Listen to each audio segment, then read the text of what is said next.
Hi, I'm Melissa from SoGoSurvey. There are a lot of bad surveys out there, but you can do better. The good news is you don't have to be a total expert to build a perfect survey. However, it can be helpful to start with a few tips.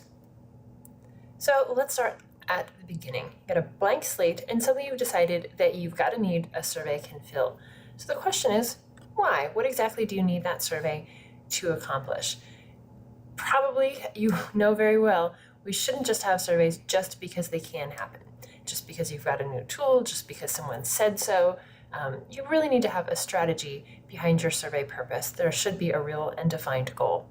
Planning that successful survey requires, of course, thoughtful preparation, execution, and follow-through. It doesn't just happen.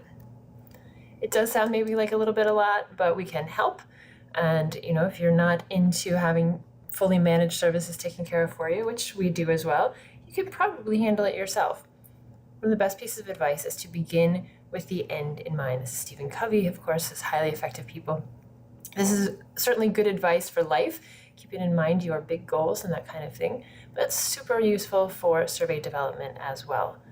So in the end, you're not just trying to get to the end, you're not just trying to, look for that relief of the project being over.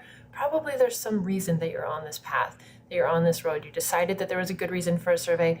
Otherwise, what's the point? If you're just starting to get to the end, you could just as easily sit still. So again, getting data is probably not that good of a point. It's a good start, but running the numbers or this kind of talk doesn't actually help you define what the point is. It might be something that your results look like, but it's not actually the purpose. We really want to make sure too that we're not just getting into this issue of having a little bit of jargon.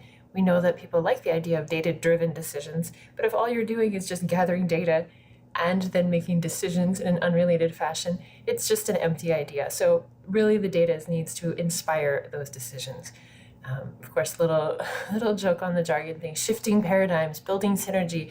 If you realize you're saying something that doesn't mean anything, probably you need to refocus on what your actual goals are. Compliance as well. We see some compliance requirements that say, conduct a survey to audit this, da-da-da-da-da. If you're actually gathering data with that, that's totally perfect. If you're just running it to say, yes, we ran a survey, but you've just, piled up the results somewhere, keeping it in a filing cabinet or somewhere on your computer, it's probably just a waste of everyone's time because you haven't used it, in the full meaning, or, we'll say in legal terms, to the fullest extent of the law, behind the purpose of the law, the spirit of the law in this case. Compliance suggests to you, yes, you need to do it, but there's a reason that we're asking you to do it.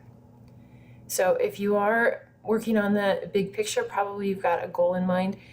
Always part of that goal should be strengthening existing relationships or starting new relationships. If it's with your current customers, clients, employees, building and strengthening that relationship by showing that you're interested in having the conversation with them and you really care about their feedback, or starting that new relationship, maybe with new clients or new employees, and starting to say, look, we're here and we're very interested in listening to you.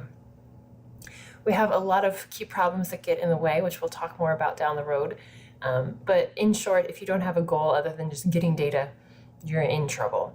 So key problems we'll talk about down the way: trust deficit, egoitis, it's a nice one there, and tunnel vision. So a couple highlights of issues to avoid, which we'll get into a little bit more in the next part of our series. So failure points, of course, but the focus is on survey success and how your surveys can be better than the rest. That's all for today. We'll be coming back to you with more soon. In the meantime, you can connect with us on social media at SoGoSurvey or visit our website, SoGoSurvey.com. See you next time.